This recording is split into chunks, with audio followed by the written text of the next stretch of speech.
Have you ever been in a situation where you noticed that something going on around you may be very potentially a dangerous situation for the well-being of others?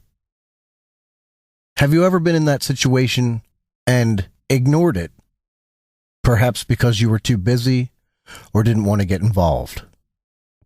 For example, say you're driving down the roadway and you see another person drive by you who is driving rather erratically. He's swerving and he's driving above the speed limit.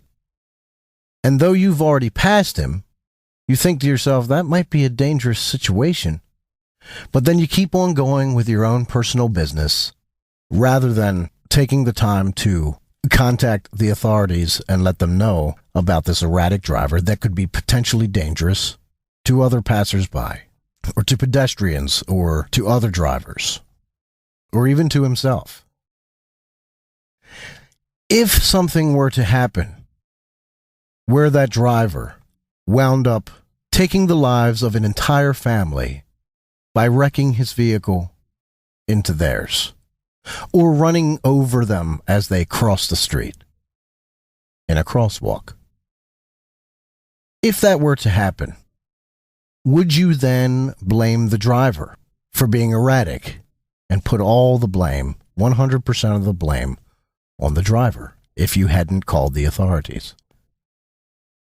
Or would you share partly in the blame for not being diligent and responsible and concerned for the well-being of others?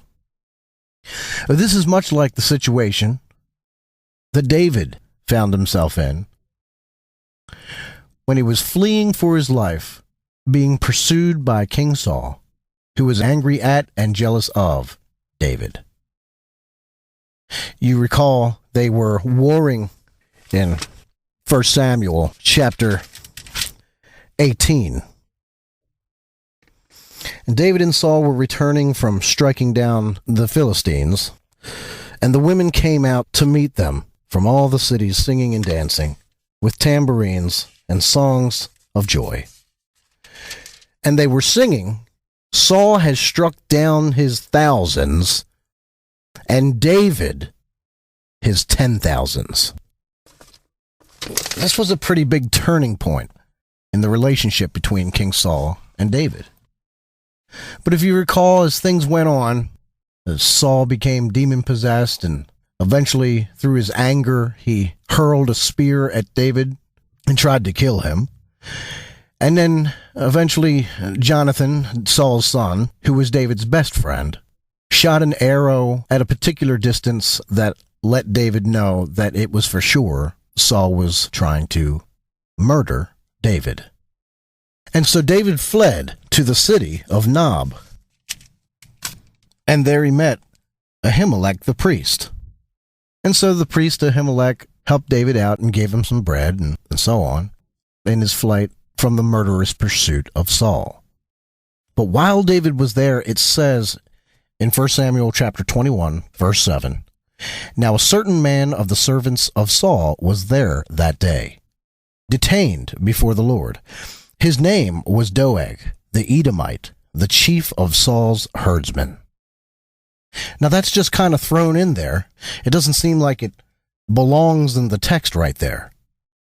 Those are often the times to pay most attention, because the story then continues right on path with what David's particular interests were, which was the concern for self-preservation. And he goes on to ask Ahimelech for a spear or a sword, and so on. But that part in the text should arouse apprehensions in the reader, as it did in David. And we know that because when David left there, Saul and his men arrived. And it says in 1 Samuel 22, verse 9, it says, Then answered Doeg the Edomite, who stood by the servants of Saul, I saw the son of Jesse coming to Nob, to Ahimelech the son of Ahitub. And he inquired of the Lord for him, and gave him provisions, and gave him the sword of Goliath the Philistine. It goes on to say, the king sent to summon Ahimelech the priest, the son of Ahitub, and all his father's house, the priests who were at Nob, and all of them came to the king. And Saul then charged them with conspiracy. And Ahimelech stood his ground, defending David. So in verse 18, Saul moves to saying to the guard who stood about him, turn and kill the priests of the Lord, because their hand also is with David. And they knew that he fled and did not disclose it to me. But the servants of the king would not put out their hand to strike the priests of the Lord.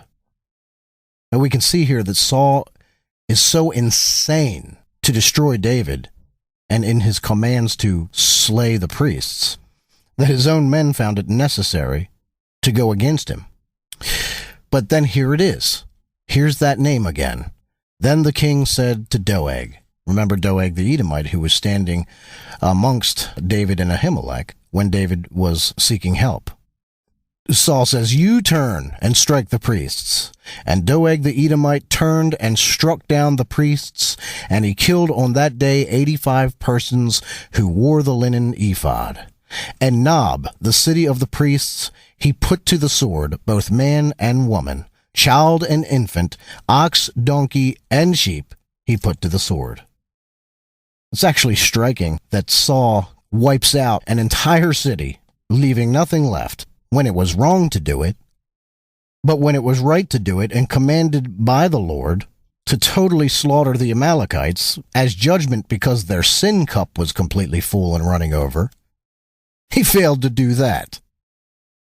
But you see, because David didn't do anything because he was concerned with his own welfare and not the welfare of others, an entire city wound up getting slaughtered.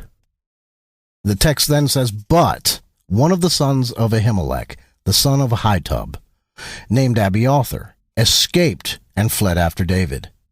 So at least one got away. And Abiathar told David that Saul had killed the priests of the Lord.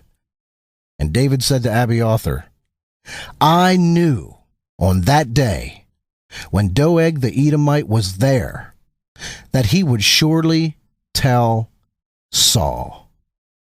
Then David says, in a moment where he could have placed all the blame on Doeg and Saul for doing what they did, he shares a portion of the blame for the result of all the deaths of that city by saying, I have occasioned the death of all the persons of your father's house. And then he tells Abiathar, stay with me. Do not be afraid, for he who seeks my life seeks your life. With me you shall be in safekeeping. So in this tragedy, David doesn't try to shirk the responsibility. He doesn't try to excuse himself. He recognizes the wrong and repents and offers to be a protector of one of the survivors of the massacre. If you've ever been too focused on your own life, too me-centered, when you see an occasion that may be dangerous to the welfare of others, you ignore it and let it go by. At least how David handled the situation when it came to light what had happened is at least how the Christian should respond. By not blame shifting, kind of like Eve did with the serpent and Adam did with Eve. Well, you gave me this woman. But by recognizing that your actions or lack of action resulted in a sin of omission, which you're partly to blame, and though you're not 100% responsible for the malice that ensues from a dangerous situation, you are 100% responsible for your sin of omission, that sin in which you should have done something, but you sat on your hands, were too concerned with your own well-being, and you just didn't want to get involved.